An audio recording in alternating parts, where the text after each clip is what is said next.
Assalamualaikum warahmatullahi wabarakatuh. Kami dari kelompok 1 akan membawakan materi tentang sistem informasi manajemen.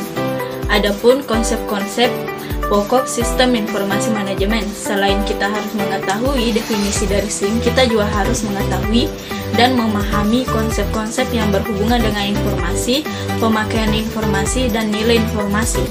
Berikut adalah konsep-konsep pokok SIM. 1. Definisi sistem. Menurut Sutarman, bahwa sistem adalah kumpulan elemen yang saling berhubungan dan berinteraksi dalam suatu kesatuan untuk menjalankan suatu proses pencapaian suatu tujuan utama. 2. Definisi informasi. Informasi adalah sekumpulan data atau fakta yang dikelola menjadi sesuatu yang bermanfaat bagi penerimanya. Assalamualaikum warahmatullahi wabarakatuh. Perkenalkan, nama saya Rahma Asari. Baiklah, saya akan melanjutkan materi dari Aulia, yaitu yang pertama, definisi manajemen. Secara umum, manajemen merupakan suatu seni dalam ilmu dan pengorganisasian seperti menyusun perencanaan, membangun organisasi dan pengorganisasiannya, pergerakan serta pengendalian atas pengawasan. Yang kedua yaitu sistem informasi manajemen. Sistem informasi manajemen adalah kombinasi dan teknologi informasi dan efektivitas yang menggunakan teknologi untuk mendukung operasi dan manajemen.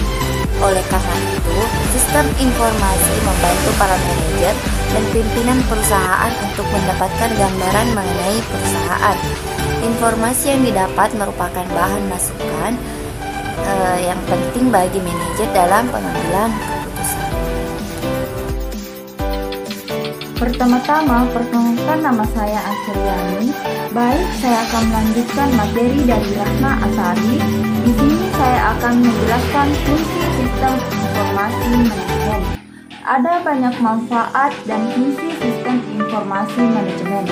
Fungsi sistem ini tidak terbatas pada pihak manajemen saja, melainkan pada organisasi secara keseluruhan. Adapun fungsinya, yang pertama, meningkatkan produktivitas serta penghematan dalam hal biaya di dalam organisasi. Yang kedua, meningkatkan kualitas sumber daya manusia dikarenakan unit sistem kerja akan lebih terkoordinasi serta sistematis, memudahkan pihak manajemen dalam melakukan pengawasan, perencanaan, pengarahan, serta pendelegasian kinerja dalam semua departemen yang mempunyai koordinasi dan hubungan. Yang ketiga, meningkatkan efisiensi serta efektivitas data yang lebih real-time dan akurat. Perkenalkan, nama saya Nurul Akasha. Baiklah, saya akan melanjutkan materi dari Asariani. Perusahaan sebagai penggerak terhadap sistem informasi bisnis, sedangkan sistem informasi perusahaan akan menjadi penentu kinerja perusahaan tersebut. Perusahaan memiliki komponen yang diperlukan untuk menjalankan operasional usahanya, seperti sumber daya manusia, sarana prasarana, struktur organisasi, proses, biaya organisasi, dan sebagainya. Sistem informasi terdiri komponen pendukung perusahaan untuk menyediakan informasi yang dibutuhkan pihak pengambilan keputusan saat melakukan operasional perusahaan. Sistem informasi terbentuk dari komponen hardware, software, dan brandware. Untuk menjalankan sebuah perusahaan, strategi bisnis dan strategi sistem informasi harus saling mendukung sehingga dapat menciptakan keunggulan bersaing bagi perusahaan yang bersangkutan. Komunikasi organisasi adalah pengendalian dan penerimaan berbagai pesan organisasi di dalam kelompok informal maupun formal. Komunikasi formal adalah subkomunikasi yang disetujui oleh organisasi dan sifatnya berorientasi pada kepentingan organisasi. Isinya berupa cara kerja di dalam organisasi, produktivitas, dan berbagai pekerjaan yang harus dijalankan dalam organisasi. Organisasi sebagai sarana di mana manajemen mengkoordinasikan bahan dan sumber daya manusia dan wewenang. Sanjaya menyatakan fungsi komunikasi dalam organisasi sebagai berikut. Yang pertama adalah fungsi informatif. Yang dimaksud dengan fungsi informatif adalah organisasi dapat dipandang sebagai suatu pemrosesan informasi. Maksudnya adalah seluruh anggota dalam suatu organisasi berharap dapat memperoleh informasi yang lebih banyak dan lebih tepat waktu. Informasi didapat memungkinkan setiap organisasi dapat melaksanakan pekerjaan secara pasti. Orang-orang di dalam tataran manajemen membutuhkan informasi untuk membuat suatu kebijakan organisasi atau guna mengatasi konflik yang terjadi dalam suatu organisasi. Sedangkan karyawan atau bawahan membutuhkan informasi untuk melaksanakan pekerjaan.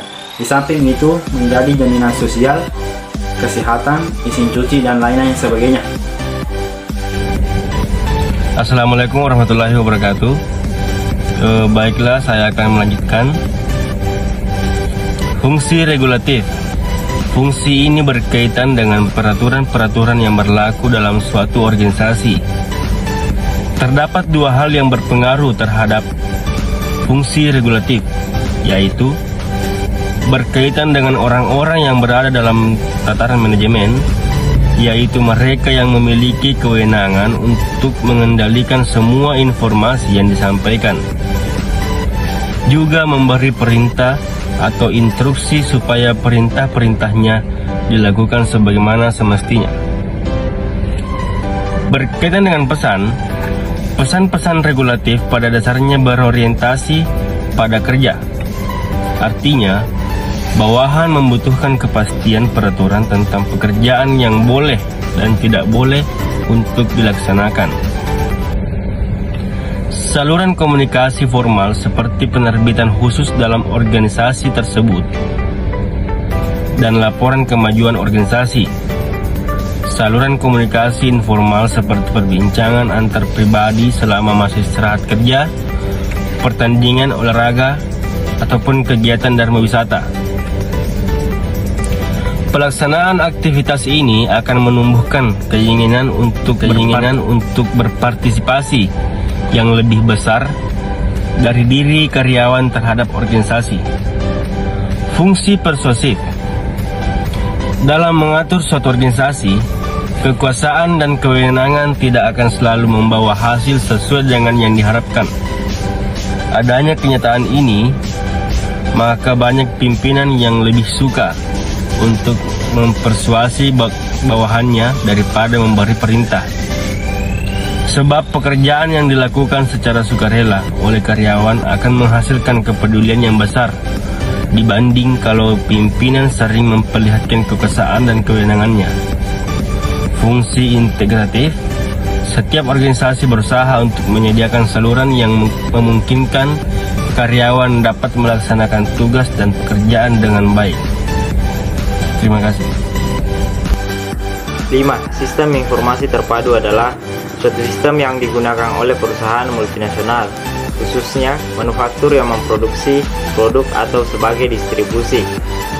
Dalam arti perusahaan yang sudah memiliki cabang-cabang yang saling terhubung dan terintegrasi sehingga dapat dikatakan terpadu karena saling berhubungan dan terpusat.